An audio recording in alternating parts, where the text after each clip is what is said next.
एक महिला जब माँ बनती है उसमें क्या क्या प्रोसेस रहती है, कैसे उसके जो शरीर में बदलाव होते हैं, कैसे उसका रिप्रोडक्टिव सिस्टम उस समय काम कर रहा होता है, आइए बात करते हैं उस बारे में। नमस्कार दोस्तों, जय गौ माता, वंदे मातरम, होते हुए गौ सेवा संस्थान से निशा भारद्वाज। एक महिला का जो माँ बनने का सफर होता है ना, हालांकि वो बहुत ही ज़्यादा इंटरेस्टिंग होता है, बहुत सारे एक्सपीरियंस के साथ में होता है, कुछ पॉजिटिव होते हैं तो कुछ नेगेटिव भी होते ही है। बट ये सारी प्रोसेस में जो बॉडी पार्ट्स के जो अंग है, जो हमारे ऑर्गन्स है, कौन कौन से मेन ऑर्गन्स का जो रोल होता है उसके बारे में बात करेंगे।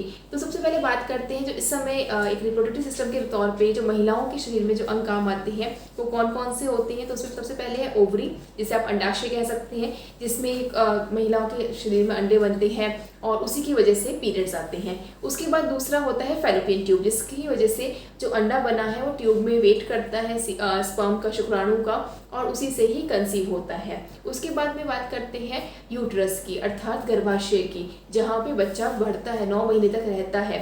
और लास्ट में वेजाइना यानी योनि मार्ग। अब इसके बाद क्या होता है कि देखिए, जो पुरुष का शुक्राणु है, जो पुरुषों में स्पर्म है, जो महिलाओं के योनि से गर्भाशय में पहुंचता है, अर्थात यूट्रस से पहुंचता है, यूट्रस से उसे फैलोपियन ट्यूब तक ट्रैवल करना होता है। अब यूट्रस से फैलोपियन ट्यूब तक ट्रैवल करने में उसे लगभग 10 से 12 घंटे लग जाते हैं। और वही महिलाओं में जो अंडाशय है, जो ओवरी है, उसमें से लगभग हर महीने 4 से 5 अंडे निकलते हैं, जिसमें से जो एक अंडा है ना वो डोमेन होता है, मतलब उसमें पूरा न्यूट्रिशन से होता है, न्यूट्रिशन से भरा हुआ होता है। अर्थात जो एक डोमेन जो बना है, अतर्व बना है, वो फैलोपियन ट्यूब में वेट करेगा। कितनी देर वेट करता है? वो लगभग 1 दिन तक, लगभग आप मान सकते हैं 24 घंटे तक वेट करता है। अर्थात महिला का जो फर्टिलिटी टाइम पीरियड है वो कितना रहा? सिर्फ 1 दिन का। अब वो 1 दिन वेट करता है, 24 घंटे वेट करता है अतर्व। अगर उस समय के दौरान शुक्राणु वहाँ तक पहुँच जाता है और जो अतर्व है उसे मिल जाता है, तो उससे क्या होता है कि वो अतर्व और शुक्राणु जो मिले हैं उससे एक एम्ब्रियो बनता है। और वो एम्ब्रियो कहाँ पे शिफ्ट हो जाता है? यूट्रस में, अर्थात गर्भाशय की लाइनिंग पे वो चिपक जाता है। अब ये तो रहा सारा प्रोसेस। अब इस प्रोसेस में सबसे ध्यान देने वाली चीज़ क्या है कि महिला का अतर्व जो है वो मात्र 1 दिन तक, 24 घंटे तक ही जिंदा रहता है, जबकि जो पुरुष का शुक्राणु है वो एक महिला के योनि में, अर्थात यूट्रस में, फैलोपियन ट्यूब तक जो ट्रैवल करता है उसमें लगभग 72 घंटे तक वो जीवित रह सकता है। हालांकि कई केसेस में देखा गया है कि अगर पुरुषों की जो स्पर्म है उसकी अगर मोटिलिटी रेट अच्छी हो तो वो लगभग 5 से 7 दिन तक भी जिंदा रह जाता है, पर जो एक एवरेज रेट है वो लगभग 72 घंटे, मतलब 3 दिन तक तो वो जीवित रह ही जाता है।